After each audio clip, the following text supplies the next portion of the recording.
This video we're going to talk all about the nerve impulse and how a signal can go from one neuron to either another neuron or to a muscle.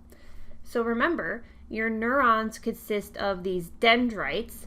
Okay, so dendrites take up the signal, they send that signal to the cell body, and then the cell body sends that signal to the axon, and that signal needs to go through the axon till it hits either another neuron or a muscle cell or something else. So the signal needs to go from one cell to another. So what we're looking at is how does this signal get from here through this axon, all right? How does the signal travel, especially through the axon of the cell? Here is the axon, all right? So this is the axon.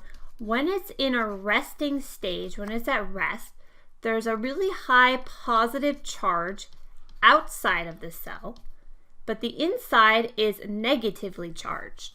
And the reason for this is because there's a lot of sodium ions, like a ton of sodium ions outside.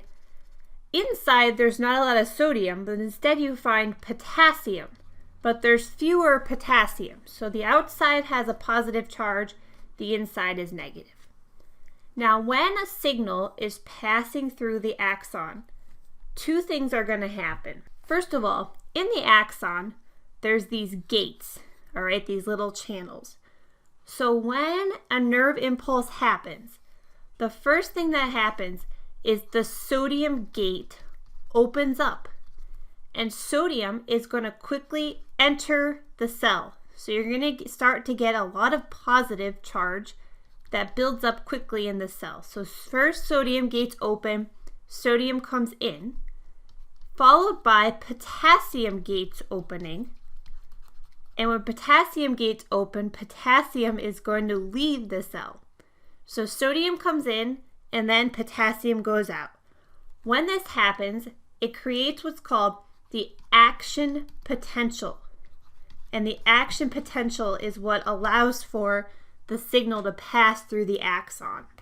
So let me show you quickly with this animation.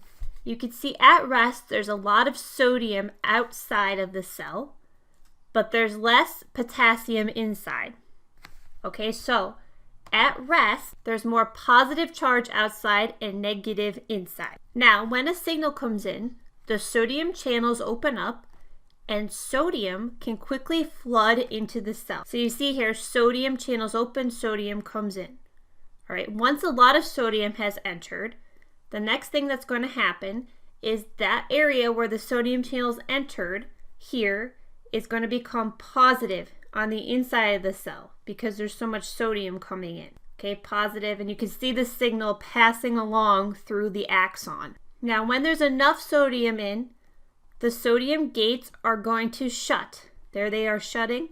The potassium gate is going to open and potassium is going to exit from the axon. So during a nerve impulse, this is what it looks like. You see this change in potential in the membrane, and it goes down through the axon till it hits the end. Now remember in the last video, I was saying that a lot of axons, okay, here's the neuron and here's the axon, and I was saying a lot of axons have these coatings on them called myelin sheath. Now neurons in your central nervous system, like in your brain, they do not have these myelin sheaths, all right? They're unmyelinated. But neurons in your peripheral nervous system, in your nerve cells outside of your central nervous system, they do have these myelin sheaths, so they're myelinated. And remember those little gaps between the myelin, these are called the nodes of Ranvier. Now, when the neuron has the myelin sheath, the nerve signal can travel significantly faster. So signals in your peripheral nervous system are super fast, but in your central nervous system, they're a little bit slower because the signal can skip these areas that are coated with myelin. So you can see the action potential can kind of hop between the nodes of Ranvier. This is called saltatory conduction. So skipping that myelin sheath and just having to do that action potential in the nodes of Ranvier. I have this video here to kind of show you the difference, okay? So here's a neuron that has an axon that does not have any myelin. And then this neuron on the bottom does have myelin. Okay, you can see the differences in the speed of the signal. This unmyelinated neuron is so slow, but you can see the myelinated neuron, it can just kind of skip and hop between the nodes of Ranvier. That's the difference between the myelinated and the unmyelinated neurons. Lastly, I should mention that these action potentials are all or nothing. So either you're going to have a signal being transmitted in your nerve cells or you're not. Also, they can only travel in one direction, okay, away from the cell body. Okay, so here is again a dendrite, cell body, and the axon. Okay, so now what happens when the signal reaches the end of the axon? Now, if it's your central nervous system, that signal needs to go from one neuron to another neuron, all right? And so there's a little gap between the end of the axon and the beginning of this dendrite. There's a gap here between the cells. Now, if this gap is between two neurons, this gap is called the synapse or the synaptic cleft. The first cell that has the signal, this is the presynaptic cell. And the second cell that's going to receive the signal, this is the postsynaptic. So the signal is going to travel across the synapse from the presynaptic to the postsynaptic cell. And these are both neurons if we're talking about the central nervous system. Now let's say we're talking about the peripheral nervous system. Now the signal needs to go from an axon to a muscle cell to trigger movement. Okay, so this time it's still a synapse. There's still a space between the axon and the muscle cell, but this gap is called a neuromuscular junction. So the neuromuscular junction is the space between a neuron and a muscle cell, neuromuscular. And the way that the signal is going to pass from a neuron to a muscle cell is through something called a neurotransmitter. So a neurotransmitter is a chemical signal that's going to tell your muscle to do something, all right? And there's many different types of neurotransmitters, several types. Okay, so here's a pretty picture. You can see here, this is the end of a neuron. Okay, this is the end of the axon here, and this is a muscle cell.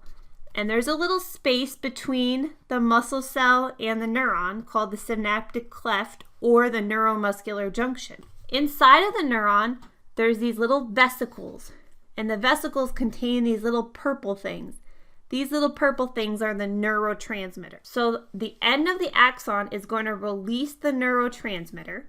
Your muscle cells have receptors that can bind to the neurotransmitter, and it'll tell the muscle to do something. After the neurotransmitter is attached to the muscle receptor, the neurotransmitter goes back into the synaptic vesicle and it can be reused again. So it doesn't just disappear, it returns back to the neuron. Now there are several different types of neurotransmitters, okay? There's over 25 different ones, but some of the main ones that you're going to hear about and that you probably have heard about. The first is acetylcholine. We already know this is a neurotransmitter that activates muscles, tells muscles to move. Norepinephrine, similar to epinephrine, involved in the fight or flight response. Serotonin, it's a neurotransmitter that gives a feeling of pleasure, happiness. Dopamine is also another feel-good neurotransmitter. GABA is a neurotransmitter that regulates muscle tone. Let me just quickly show you an animation that shows how these neurotransmitters are released. Okay, so here you see two nerve cells. They look like they're connected, but there's actually a small space between them, that synaptic cleft. Okay, so this first neuron has the signal dopamine, and they're inside of these synaptic vesicles. So when dopamine is released from the first cell, it gets released into the synapse. The second cell has receptors that respond and feel the dopamine, and so the signal can travel on. Now the dopamine doesn't just disappear or get lost. It goes back into the original cell, into the original neuron. It goes back through transporters and it gets reused, it gets recycled. So dopamine is that feel-good neurotransmitter. So this is what that would look like.